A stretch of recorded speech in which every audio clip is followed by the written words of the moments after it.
आपल्यासोबत महाराष्ट्राचे मुख्यमंत्री एकनाथ शिंदे आहेत।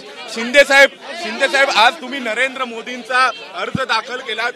देशभरातील जे दोनच मुख्यमंत्री होते त्यात तुम्ही एक होतात। देशभरात आज माझ्यासाठी एक आनंदाचा दिवस आहे, एक समाधान आहे की आदरणीय प्रधानमंत्री मोदीजींचा उमेदवारी अर्ज भरायला आम्ही आलोय। आम्ही भाग्यवान आहोत की आज देशातल्या नाही जगातल्या लोकप्रिय प्रधानमंत्री मोदीजींचा फॉर्म भरलाय आणि म्हणून 2014-2019 सगळे रेकॉर्ड तुटतील आणि यावेळेस विरोधी पक्ष नेत्याला जेवढे खासदार लागतात तेवढे देखील येणार नाही। साहेब यावेळी मुंबईमध्ये थेट आता मोदी जाणार आहेत, मुंबईत रोड शो होणार आहे। तुम्हाला काय वाटतं, महाराष्ट्र कठीण आहे असं म्हणतायत महायुतीसाठी?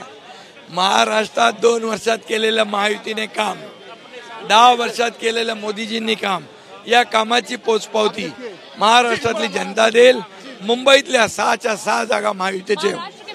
तर आपल्यासोबत होते महाराष्ट्राचे मुख्यमंत्री एकनाथ शिंदे, ज्यांनी नुकतीच आपल्याकडे प्रतिक्रिया दिली आहे की महाराष्ट्रातील सर्व जागा आणि मुंबईतील 6च्या 6 जागा महायुती जिंकेल। व्हिडिओ जर्नलिस्ट प्रवीण दीक्षित सह सोमेश कोलगे, एबीपी माझा, वाराणसी। एबीपी माझा, उघडा डोळे बघा नीट।